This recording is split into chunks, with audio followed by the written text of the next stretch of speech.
Because out of this, we should just be clipping pieces. A minute and a half until the 5-minute countdown? So countdowns will start at 12:55. That's correct. Countdown will start at 12:55. I know, sure. So you said 50 minutes, I was like, nope. 10 minutes. You told everybody yesterday. You invited the audience to see if anybody listened. See if the homies from El Paso On there.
And welcome to our Truth in Media live stream the day after the 2024 election. You know, you gotta hate it when people say, I told you so. I told you so. About so many things that happen in this election cycle. Not just that President Trump would likely become not only the 45th, but also the 47th president of the United States, but so much more, talking about swing states. I've told you for months that those swing states were likely going to go in Trump's favor. We've talked about the Hispanic vote, the Latino vote. We've talked about the black vote. We've talked about men and men being energized and coming forward. But more than anything else, what have we talked about? The fact that Democrats put forward possibly the worst candidate in recent, if not at all, history in the United States. A terrible candidate. We'll talk about all the reasons why she was so bad and why the Democratic process. There's going to be a lot of fingers being pointed over the next 24 hours, next 6 months, next 4 years. We'll talk about why Democrats put themselves in such a terrible position by trying to dupe voters. We're talking about all that. But let's focus on the matter at hand, which is that Donald Trump has been declared the president-elect of the United States. Obviously, it's unofficial results. It won't be finalized till later. But if you stayed up till 2 o'clock, 3 o'clock in the morning, right, and watched the acceptance speech, you saw that Trump had a lot to say. Here's just a few clips from that speech. It is now clear that we've achieved the most incredible political thing. Look what happened. Is this crazy? It is crazy what he just said, because not only did Donald Trump win the Electoral College in what appears to be, we'll get the final results later today, probably tomorrow, maybe by the end of the week for some states, not only what appears to be an absolute Electoral College landslide, but also won the popular vote. At least that's what it appears right now. Still numbers coming in, but it looks like he will have won the popular vote, something no Republican has been able to do since 2004, and before that, since 1988.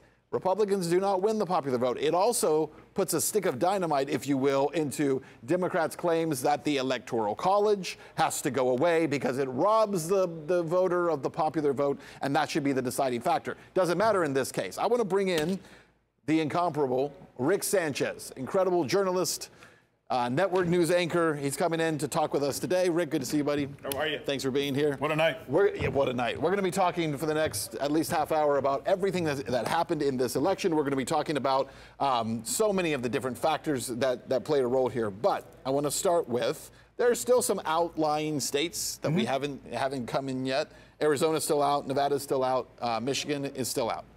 It looks like those 7 swing states, he's going to take them all. Sweep. Is that how you see it? Yeah, you look at the numbers, and at least in terms of the way that you're able to break it down, one of the most shocking takeaways from what is going on right now is not only that he's going to win, but you can actually make a numeric argument that if instead of Kamala Harris, we would put Biden or Clinton there, they would have beat her. In other words, she did not do as well. Hear me out. Kamala Harris did not do as well as Joe Biden. Kamala Harris did not do as well as Hillary Clinton. I would not have expected that. But those seem to be the facts. Well, it does seem to be the fact. Now, I'm going to say something super controversial, but we're online. We might as well. It's a live stream. Who can stop me? So here's the thing. I like that. 65 million votes or so for Clinton. And then 81 million votes. This is different than this graphic. So let's take this graphic away because I want people to get confused about what I'm about to say. Right. 65 million votes went to Clinton against Trump. And then you had 81 million votes go to Biden. And then you had 61 million votes go to Harris. Now, she, as you said, underperformed Clinton. She way underperformed Biden. Now, there are a lot of people who have questioned for 4 years whether or not Biden actually got 81 million votes. Yeah. He would have had to have been the most loved, most beloved, most exciting candidate in all of history, more than Barack Obama was in 2008 and 2012. A lot of us have questioned this stuff, Rick, and said, these numbers just, they feel weird, they don't look right. Does last night in any way, no one's going to be able to prove one way or the other, but does it go back and say, you know what, maybe Trump wasn't the unpopular candidate against Biden, and maybe something funny did happen? You know what that says to me? You know what that says to me? Here's what that says to me. It says to me, you can't toy with the American people by throwing them a candidate and expecting them to engage with that candidate for just a month or two. No. Look, you can't also make the argument, oh, they're never, like some people are saying, well, you can't. The reason Americans didn't vote for Kamala Harris is because she's a black woman who happens to be Indian and Jamaican. No, Americans will accept anyone. They accepted Barack Obama with a name like Hussein, who happened to be a black guy from Hawaii. So it's not about that. Barack Obama earned his way to the top. He went through the primaries. He fought in the primaries. He was there for 2 years. He engaged with the American people. They heard him. They saw him. This woman literally came out of nowhere. My gardener this morning says to me, I said to him, what do you think, Anthony, of what happened today? He goes, who was that woman they put out there a couple weeks ago? Weeks ago. To us, who are nerds and look at this stuff every day, we see this stuff. The average American saw this woman as someone who came out there at the last minute, and they could not culturally identify with her. Not because they're racist, just because she's different, that's fine. We get used to different, but we never had a chance to. Yeah, well, I think that's very true. But here's another claim that's being made, right? If you were, bathing in the tears of MSNBC this morning, right? Because they're in complete panic mode. And there were tears. Yeah, absolutely. What they're trying to do right now is everyone's pointing fingers and trying to figure out whose fault is it, whose fault is it. You know what I keep hearing? I keep hearing it's Biden's fault that she lost. And the reason it's his fault is because, no, he should have stepped out after the midterms. If he had just left after the midterms, it would have given her 2 years. You know why he didn't step out? Because number one, it wasn't his plan to step out. Right. The truth is, Biden was kicked out, and they did it intentionally in order to put her in without her having to go through a primary. If he had gone out 2 years ago, she's not the appointed and anointed one. She has to go through a primary. She has to debate in a primary. She's got to go up against Gavin Newsom and everybody else, and they didn't want that. What the Democratic Party attempted to do, and I believe not just the party, but the corporate interests and the powerful voices around that party tried to do. That's so true. They tried to say, we're going to test something. Can we control the outcome of the election by simply appointing the person we choose, and voters have no say, and they'll just trust whoever we choose because we're the decision makers anyways. That's what I think they did. The reason that they weren't able to do what is now being said is because they didn't want that process. They wanted to select, not elect. What say you? I say you're absolutely 100% correct, sir. In fact, I would say the demolishment of democracy has been in the hands of the Democratic Party now for at least the last 8 years. Because let's go back. If you actually look at Biden, he was never really elected. He was selected. Right. And if you look at Kamala Harris, she ends up not being elected, but selected. And say what you want about Trump. You could argue that about Clinton against Bernie Sanders, too. Right. She was also selected. Say what you want about Trump. There are people out there who have issues with Trump, as they should probably have issues with me and you and every other human being on this planet. Say what you want about the man. He has proven to be more of a popularly elected candidate for president than just about any president we've had in the last 3 decades. Oh, I think absolutely true. No question about that. We have some sound of some of the kind of meltdown happening on mainstream media networks, and they're blaming racism. Let's play some of that. Let's be honest about this, okay? Let's be absolutely blunt about it. There were appeals to racism in this campaign, and there is racial bias in this country. But if people aren't receptive to it, and if people vote more, party line or more on race than on gender and on protecting their gender, there's really not much more that you can do but tell people what the risks are and leave it to them to do the right thing. I mean, these are ridiculous claims, right? And I want to break down with you some of why that is. By the way, I have to say something. Yeah. If you don't mind. No, please. I worked at MSNBC. Our condolences. I was sickened last night when I turned on the TV right after Trump won, and so saw not an ounce of conciliatory tone from anybody on that panel. And worst of all was some young lady named Rachel Maddow, who was going on immediately about Putin and Russia and this and that. And I thought to myself, have you no shame? Just at least say, here's what happened. We are going to follow it. He's now our president. We know we're part of the opposition, but it doesn't matter. It was kind of amazing, the excuses, the lack of understanding of what the geopolitical situation is right now, that I happen to be one of those who believes, and pardon me for saying this, that Donald Trump is the right president for the right time geopolitically in this country, because as far as I can tell, we're on the brink of 3 World War crisis points. One of them is the South China Sea, the other one is Iran, and the other one is the one between Ukraine and Russia. And in my lifetime, I haven't seen that before. The Democrats got us to that brink, and Rachel Maddow and the folks at MSNBC won't even acknowledge that. And I think that's an important point. No, I think it's a very important point, and they're ignoring that point. So we'll go back to the racism thing. Let's stay on this for a minute. By ignoring that point, what they're essentially doing is they're saying, well, all these major issues, and the economy is a big one too, but all these major issues, there are young men who got up and voted because they say, I don't want to be drafted into a world war. Right, that's not a crazy fear. That's a real fear. And when they say, oh, men are trying to protect themselves, well, there were a lot of young men, right, I think, who were trying to protect themselves. I told both of my sons, you better go out and vote. And you better vote like this depends on your freedom, because in many ways it does. That what we're seeing around the world is the most unstable geopolitical situation, as you said, in generations, since World War II. And we're on the brink of it, and the people in charge are so unserious about it. There are people who went out and voted and said, this has to stop.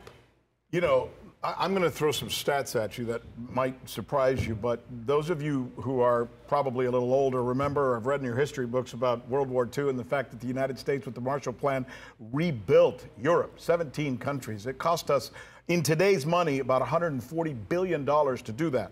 Keep that number in your head. It cost us $140 billion to rebuild all of Europe. We've now spent in excess of $200 billion to demolish Ukraine. Think about that. Your money, by the way. American people are not stupid. They know that every time a bullet is spent, every time a plane crashes, every time a rifle is lost, somebody has to make a new one. That's cha-ching. Who are those people? Now ask yourself this. How many of those people give money to members of Congress and the Senate? That's the answer to that question. That's the question that J.D. Vance and Donald Trump are asking that I haven't seen anybody else ask in a while. And yes, gender gap, want to talk gender gap? There are a lot of women who, to Ben's point, don't want their sons to end up in World War III and may have normally voted for Kamala Harris, they say, because of abortion, but then at the last minute thought about it, looked at what we're talking about now and said, I don't think so. I'm going to go the other way. Yeah, I think that's absolutely true. Let's talk about the men, and especially the Latino men breakdown, right? Because one of the things heads are exploding everywhere, right? Because what's happening today is Democrats are scrambling around and they're trying to figure out, who did we lose? You lost everybody. Yeah. They lost in every single key demographic point, except for, I believe, college-educated white women. Okay. That's who they held. It's a micro group. Right? Wonderful. Congratulations. But as for everybody else, you didn't hold the rest. And what you've lost is the most important demographics. They lost black men. Yeah. They lost Latino men. They didn't lose them. They went down, to be fair. Yeah. But they lost a significant portion of them. This is a graphic kind of gives you that. This is really an amazing graphic. I got to get a little close to it, so I'm going to look over here and look. Look at the one on the left, right? Hillary Clinton did 69 plus with black men. Biden brought it down to 60. Harris took it down to 58. Black women, Clinton did 90. Biden did 81, way down. She averaged it at around 85. But put that back up again, because we want to look at the Hispanic. This is the Ben's point. Look at Latino men. Clinton plus 31. Biden plus 23. She was down 10. In other words, Trump picked up 10% of those. Folks, that's a 41-point shift from Clinton to Trump. And look at Latina women. Clinton plus 44, Biden 39, Harris down 24. I mean, the Mac Daddy here is the Latino vote, to your point. But there's something else that's significant here, too, is that when media says, and they're going to say over and over and over and over again for the next few days, weeks, months, and years, that it's because of racism and sexism, right? Latino men voted more for Hillary Clinton than they did for Joe Biden. They voted more for Hillary Clinton than they did for Joe Biden, and the same for black men. And why is that significant? Because what it demonstrates is that the Democratic Party is not representing those men, and that's why they've walked away from it. Not because they can't stand the idea of a woman in the White House. If they couldn't, why did they vote for Hillary Clinton? You are 100% spot on with that, Ben. And you know, that gets us to the whole woke thing. There is a new population of American in the United States, and they're not just Hispanic, by the way. They're Indian Americans, they're Hispanic Americans. There's a lot of different folks like myself who are immigrants who were born in another country and were raised here, and we're so proud because our parents brought us to this country. But the mindset of the Hispanic American when introduced to a Kamala Harris was, okay, I don't have a problem accepting somebody like that, but I don't know anything. I don't know a lot of people who are African American women and who I associate with normally, or Indian Americans or Jamaican Americans. So they needed, again, to get a better understanding of who this person was, where I think the point is, and this is almost a social psychological thing that I'm about to say. Somewhere along the line, the Democratic Party has lost the ability to read who its audience can and should be and how to reach their voters, because they've lost the ability, in this case, as a Hispanic man, I'm telling you, most Hispanic men cannot relate to the wokeism that's taking place in the Democratic Party. And that's not to be, you know, I'm not trying to be anti-trans or anti-gay or anything like that, or anti-anything, but it's just, we can accept anything as long as it's engaged with us, not when it's thrown at us and we're told this is what you have to accept. But okay, does that make sense? It does, but let me ask you a question about that. Isn't it also the acceleration of it? Because 4 years ago, 8 years ago, Latino men weren't talking about trans anything at all. We weren't having discussions about trans men playing sports, women's sports. Like, none of this was happening. Correct. It seems like from the day Biden and Harris took office, this thing ramped up so fast, and to your point, it was shoved down people's throats, and there's a visceral reaction to it where certain people said, I don't like this. Yeah. And I'm not a part of this. And by the way, let's couple it with this. You're shoving this down my throat while you're making me abjectively poorer. Yeah. You're taking away my ability to support my family. You're taking away my ability to work. You don't have no concerns about me, but you're deeply concerned about things like whether or not a trans man can get a sex change operation while in prison. Your priorities are all off. You combine that, right? That sense of social lack of engagement and understanding of something which is being tossed your way, which you never got a chance to comprehend. And that's really the Kamala Harris story. Yeah. But let's add something else to that now, because this is why she lost. She goes on The View 2.5 weeks ago. Yep. Sonny Houston, somebody who I used to work with when I worked at CNN, asks her, how will you be different than Joe Biden? You know what she said? Yep. I'm not. I'm not. Right. She basically, look, the way you win an election in America is you represent change. You say, I am going to do something different and better.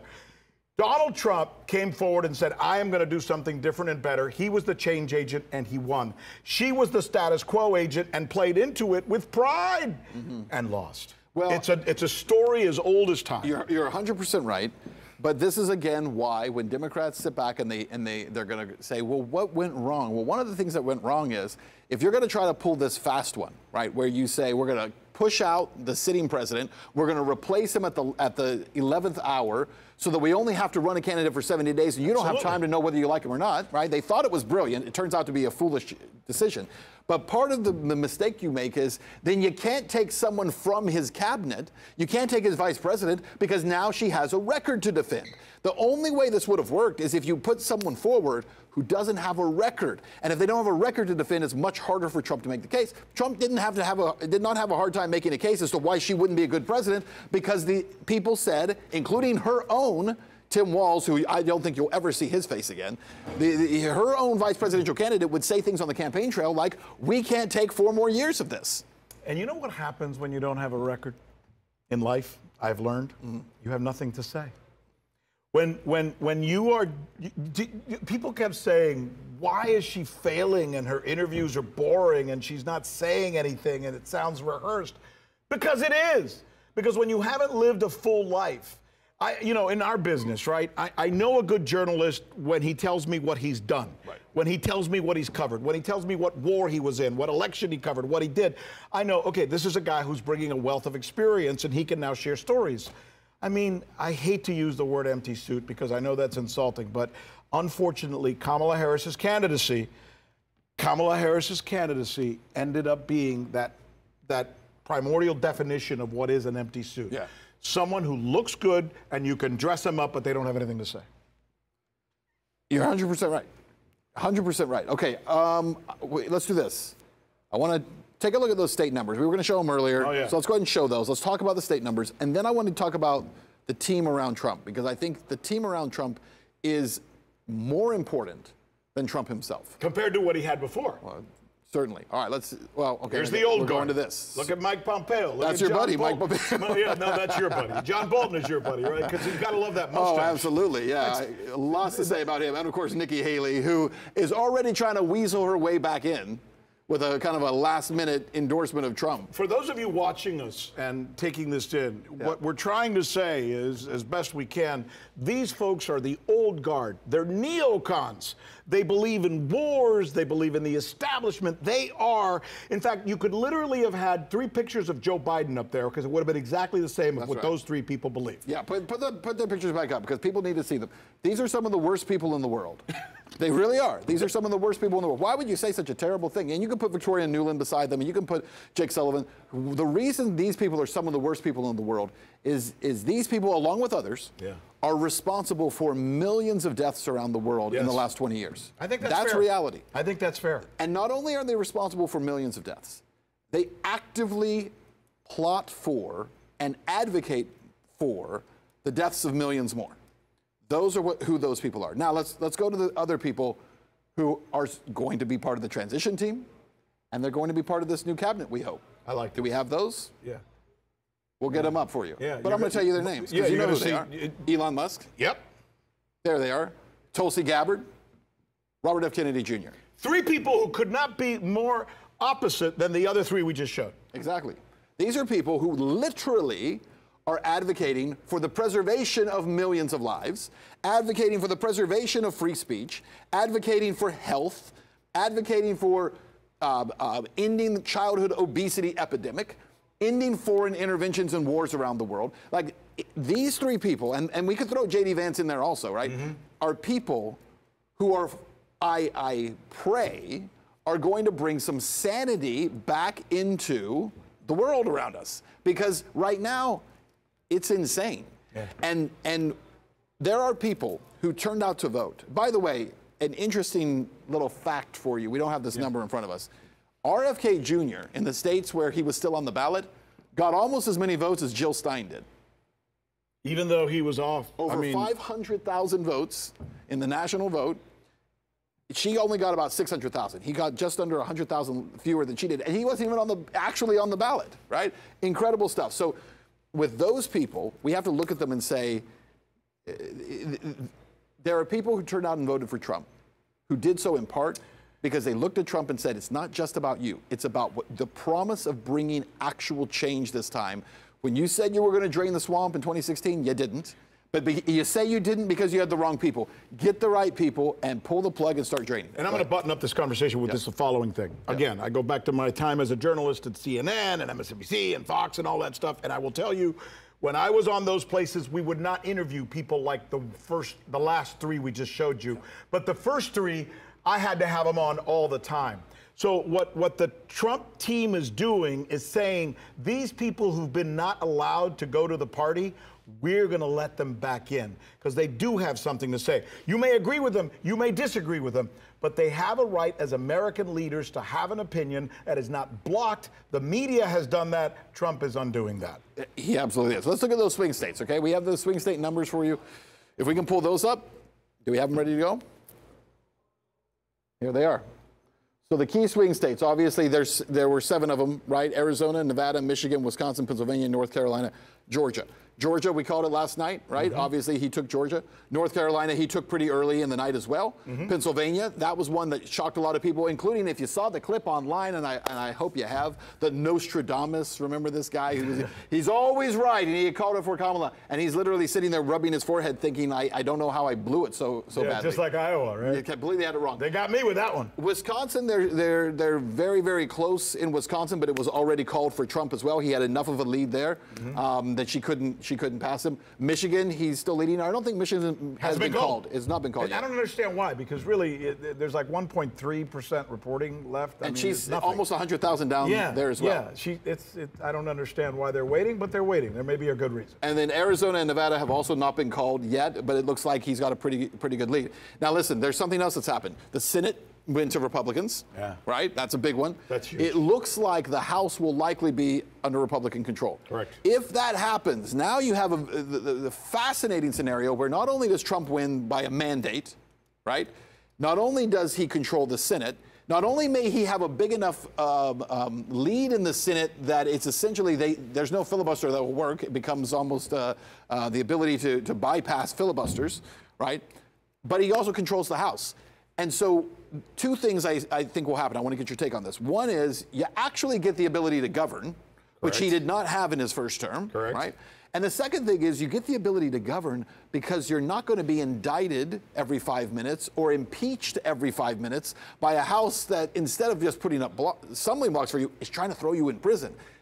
How do you think Trump governs, especially in the first 2 years, if he has that kind of majority? Well, let's talk about this pragmatically, because the first part of the story, journalistically, that we're going to all be involved in covering is these people who we just put up there, the Tulsi Gabbards of the world, are going to have to stand in front of a Senate confirmation hearing and convince these old people, who are some look like they're 150, why this new way of thinking is the way we should go. Now, the point you just made is a remarkably important point.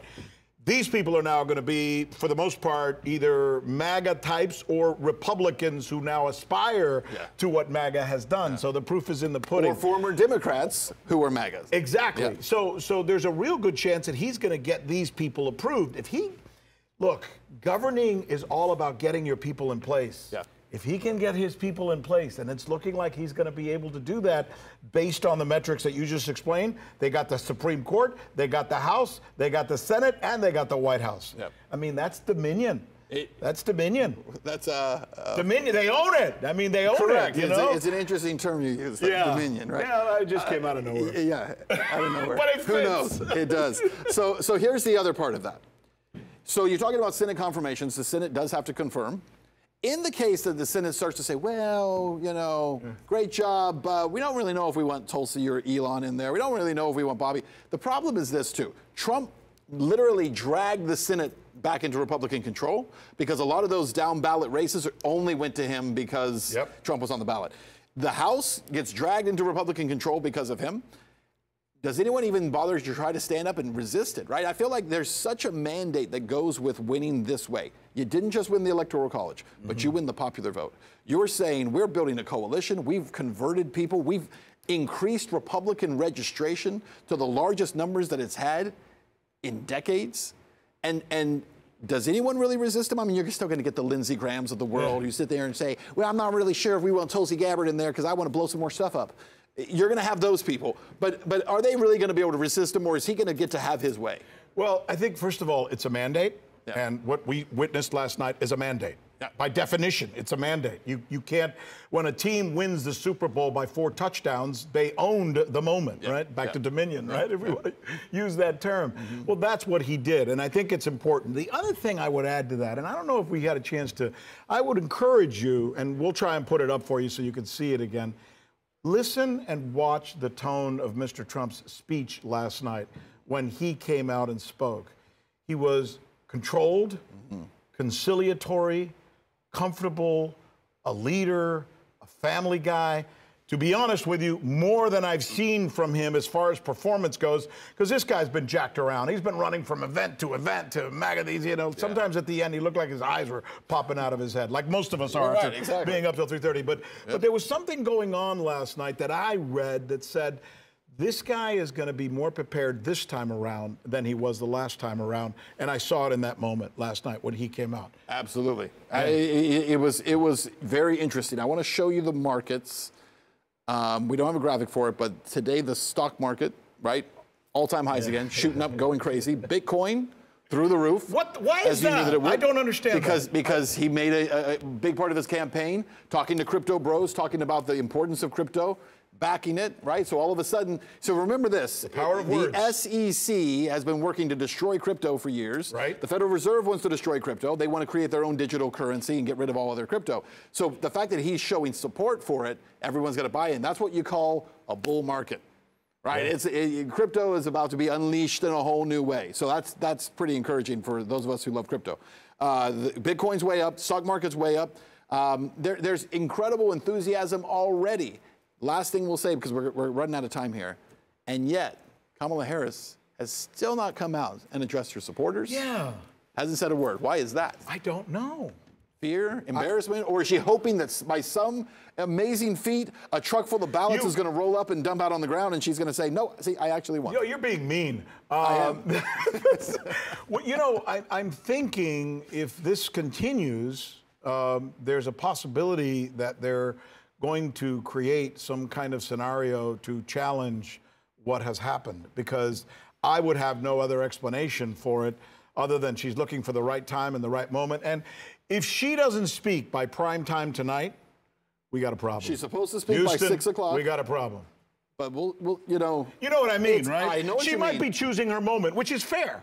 It's not. Sure. It's not ordinary. It's not customary. No. It's not historic. No. Usually, you come out that night and you say you give a conciliation She's speech. on the phone with J-Lo saying, "What do I do? What do I do?" But here's the other problem: is that the Democrats spent the last 4 years throwing people in prison because they didn't want to accept the results of the election. It's very difficult for her now to come out and say, "I don't accept the results." And the most delicious part of all this, if you are not a Kamala fan, which I am not, if you are not, the most delicious part is when Trump is finally becomes president and the results have to be certified, there is one person in our constitutional republic who has to certify the results, the sitting vice president of the United States. Because she'll be the president of the Senate. That's correct. Exactly. She'll And that'll be her job. That's amazing. No, I think the canvassing is going to be a done deal. And I think once the canvassing is in, which could be a couple of weeks from now at worst, what is she going to say? What are they going to do? So I am perplexed. And you're going to challenge all 7 states? No way. We're going to give her the benefit of the doubt. She's preparing to do it correctly.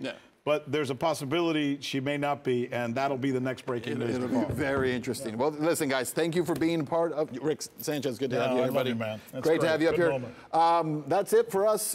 The live stream will end here. We'll be cutting out clips of this and putting it out, but we'll just remind you to follow along as we continue to cover this transition to the 47th President of the United States, President-elect Donald Trump. You can follow all of our coverage on X at @truth_in_media, and you can watch all of our full episodes at truthinmedia.com.